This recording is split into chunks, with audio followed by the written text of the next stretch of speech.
Assalamu alaikum viewers. In this video I will discuss the purpose of job analysis and the methods of job analysis. तो हम पहले देख लेते हैं कि जो पर्पस ऑफ जॉब एनालिसिस है वो क्या होता है, कि अगर हम एक जॉब एनालिसिस परफॉर्म कर रहे हैं तो उसका पर्पस क्या होता है.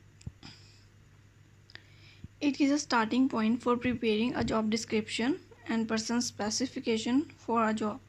जब हम जॉब एनालिसिस करते हैं तो ये स्टार्टिंग पॉइंट होता है जिससे हम जॉब डिस्क्रिप्शन यानी कि जो पर्सन है, जो जॉब होल्डर है, उसके टास्क, उसके रिस्पॉन्सिबिलिटीज़ वो क्या हैं और वो जो है उसकी रिस्पॉन्सिबिलिटीज़ क्या हैं, उसकी अथॉरिटी क्या है डिसीजन मेकिंग. जॉब डिस्क्रिप्शन को प्रिपेयर करते हैं उस पर, और जो सेकंड है वो पर्सन स्पेसिफिकेशन को प्रिपेयर करते हैं, यानी कि उस पर्सन की जो पर्सनल क्वालिटीज़ हैं, एजुकेशन, क्वालिफ़िकेशन, ये सारी चीज़ें उस जॉब के लिए कौन सी रिक्वायरमेंट है, ये job description and person specification में वो सारी जो रिक्वायरमेंट्स हैं उनको इंक्लूड किया जाता है. तो जॉब एनालिसिस ये पर्पस सर्व करती है. इसे हम एनालिसिस करते हैं कि एक जॉब होल्डर जिस पोजीशन का हम लोग एनालिसिस कर रहे हैं उसकी टास्क, रिस्पॉन्सिबिलिटीज़ क्या हैं और उसकी जो पर्सनल क्वालिटीज़ हैं उस पर्सन की उस जॉब को परफॉर्म करने के लिए वो क्या है. तो उसकी एक डिस्क्रिप्शन प्रिपेयर की जाती है जॉब एनालिसिस से. It is there for useful for recruitment and selection. तो जब हम job description and person specification को जॉब एनालिसिस से प्रिपेयर करते हैं तो यूज़फुल होता है रिक्रूटमेंट के लिए. रिक्रूटमेंट करते हुए जब हम किसी भी जॉब वैकेंसी को एडवर्टाइज़ करते हैं तो उसमें हम अपने रिक्वायरमेंट्स बताते हैं कि ये जॉब डेजिग्नेशन है, इस जॉब डेजिग्नेशन की रिस्पॉन्सिबिलिटीज़ क्या हैं, अथॉरिटीज़ क्या हैं, टास्क क्या परफॉर्म करने होंगे, जो पर्सन की स्पेसिफिकेशंस हैं वो क्या होनी चाहिए, लाइक उसकी एजुकेशन, क्वालिफ़िकेशन, वर्क एक्सपीरियंस, उसकी पर्सनल क्वालिटीज़. तो रिक्रूटमेंट के पर्पज़ के लिए भी इसको यूज़ किया जाता है. और सिलेक्शन करते हुए हम लोग असेसमेंट करते हैं कि जिस एप्लीकेंट का हम लोग इंटरव्यू कर रहे हैं और जिसको हम इस पोस्ट के लिए सिलेक्ट करें कि उसकी पर्सनल क्वालिटीज़ और मैच करती हैं उसके साथ जो हैं जॉब डिस्क्रिप्शन एंड जो पर्सन स्पेसिफिकेशंस हैं, क्या वो इस जो एप्लीकेंट है वो इस क्राइटेरिया को फुलफ़िल कर रहा है. It is use for job evaluation. Job evaluation के लिए भी इसको यूज़ किया जाता है. Job evaluation is the process of studying a job and comparing one job with others to decide what the job is worth in terms of. तो job evaluation में हम स्टडी करते हैं जॉब की और कंपेयर किया जाता है एक जॉब को दूसरी के साथ, और फिर उसके अकॉर्डिंगली जो है हम लोग किस चीज़ का डिसीजन लेते हैं वो हम देख लेते हैं. सैलरी और wage and in a large organisation ranking और ग्रेडिंग. तो job evaluation job analysis job evaluation भी होता है कि जो पर्सन की जो हैं रिस्पॉन्सिबिलिटीज़ के अकॉर्डिंगली, उसकी क्वालिफ़िकेशन के अकॉर्डिंगली क्या उसका जो सैलरी है और वेज है वो रीज़नेबल है, और उसकी जो ऑर्गेनाइजेशन है उसमें रैंकिंग कहाँ पे है उसकी जॉब की. नेक्स्ट वन है by identifying the responsibilities for a particular job it can help with organisation structure and deciding what the boundaries of authority for each job should be. तो job analysis से हम लोग identify करते हैं जो responsibilities होती हैं पर्टिकुलर जॉब की वो क्या हैं और उस पर्सन की जो अथॉरिटीज़ हैं उसकी क्या बाउंड्रीज़ हैं, decision making authorities. By identifying the specialized skills for a particular job, it can help management to plan a training program for the job holder. जब एक पर्टिकुलर जॉब में जो स्पेशलिस्ट स्किल चाहिए उसको हम आइडेंटिफाई कर लेते हैं, तो अगर वो स्किल लैक कर रही है जॉब होल्डर में तो फिर जो ट्रेनिंग प्रोग्राम्स हैं उनको ऑर्गेनाइज़ किया जाता है उसकी स्किल को, जो रिक्वायर्ड स्किल है उसके अकॉर्डिंगली करने के लिए. Job analysis can also be use when job content is reviewed. Job analysis को यूज़ किया जाता है जब जॉब कंटेंट को रिव्यू करते हैं. When changes are planned in the content and responsibilities of the jobs, a useful starting point is to identify the current content and responsibilities of the job so that the changes that are needed can then be identified and made. तो ये कुछ purposes थे job analysis के. अब हम लोग देख लेते हैं कि मेथड्स क्या हैं जॉब एनालिसिस के.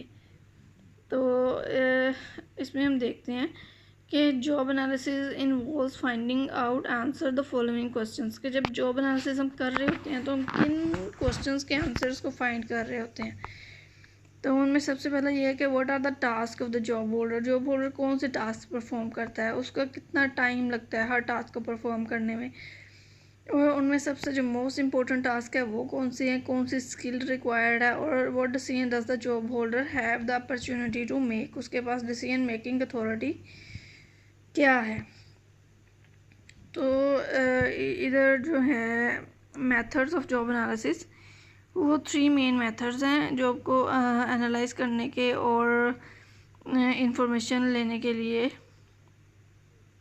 जो जॉब है उसकी observation, the analyst can observe the job holder at work over a period of time and record what the job holder does in that period, यानी कि हम ऑब्ज़र्व करते हैं जो जॉब होल्डर है उसको काम करते हुए, तो फिर हम उस पीरियड में ऑब्ज़र्व करते हैं कि जॉब होल्डर करता क्या है, यानी कि उसके टास्क क्या हैं और कितना टाइम लगता है टास्क को परफॉर्म करने में, सबसे इम्पोर्टेंट टास्क क्या हैं, और जो स्किल है उस टास्क को परफॉर्म करने के लिए वो कौन सी रिक्वायर्ड है, और जो जॉब होल्डर है उसकी जो डिसीजन मेकिंग अथॉरिटी है वो क्या है। इंटरव्यू करके भी हम लोग जो है वो इंफॉर्मेशन ले सकते हैं जॉब से रिलेटेड, उसकी जो अथॉरिटी रिस्पॉन्सिबिलिटी से related. The analyst can ask questions about the job and what the job holder does. तो ये जो इंटरव्यू है, इंटरव्यू के थ्रू हम लोग इंफॉर्मेशन लेते हैं, जॉब एनालिसिस करते हैं। वो जॉब होल्डर का भी इंटरव्यू हो सकता है और उसके जो बॉस है उससे भी हम इंटरव्यू कर सकते हैं जॉब एनालिसिस से रिलेटेड इंफॉर्मेशन लेने के लिए। Questionnaires. The job analyst might use questionnaires or checklists when conducting interviews to make sure that all the important questions are asked and nothing is forgotten। जी, तो job analyst जो हैं वो questionnaires को भी use कर सकते हैं, चेकलिस्ट को यूज़ कर सकते हैं इस चीज़ को श्योर करने के लिए कि जितने भी इम्पोर्टेंट क्वेश्चंस हैं वो फॉरगेट ना हो जाएं जॉब एनालिसिस से related. Questionnaires might also be used without interviews to obtain information from large number of job holders। ये जो क्वेश्चनियर्स हैं ये विदाउट इंटरव्यूज़ भी हम लोग इसको यूज़ कर सकते हैं इंफॉर्मेशन लेने के लिए, और विद इंटरव्यूज़ भी इसको यूज़ कर सकते हैं। The job holders can be asked to answer the questions in the questionnaire and submit the completed questionnaire for analysis।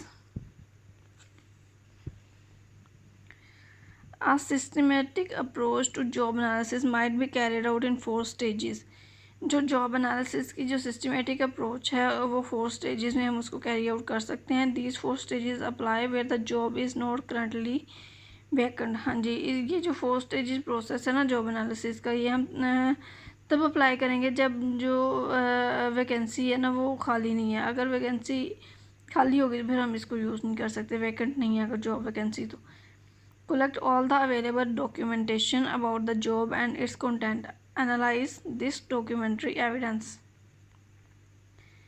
तो जो जॉब से रिलेटेड डॉक्यूमेंटेशन है वो क्या होगी, अगर एग्जिस्ट कर रही है job description person specification already exist कर रही है तो हम उसको जो है अवेलेबल डॉक्यूमेंटेशन, और अगर कोई और डॉक्यूमेंट है जिसमें जो जॉब की रिक्वायरमेंट्स हैं, पर्सन स्पेसिफिकेशंस हैं और अदर जो रिक्वायरमेंट्स हैं वो इंक्लूडेड हैं, तो हम उसका एनालिसिस कर सकते हैं। Interview the manager in charge about the job and what he or she considers to be the nature of the job, its importance and task and responsibilities involve. जी, तो हम जो मैनेजर इन चार्ज होता है ना जिस job की हम लोग एनालिसिस कर रहे होते हैं उसका भी हम इंटरव्यू कर लेते हैं कि वो उससे क्वेश्चंस करते हैं कि क्या हैं इसकी जो टास्क हैं, रिस्पॉन्सिबिलिटीज़ क्या हैं जॉब की।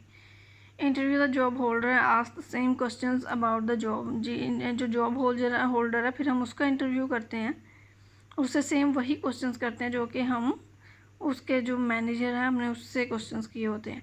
Company compare any differences of perception between the manager and the job holder. जी, डिफरेंसेस ऑफ परसेप्शन जो होते हैं उनको कंपेयर कर लेते हैं।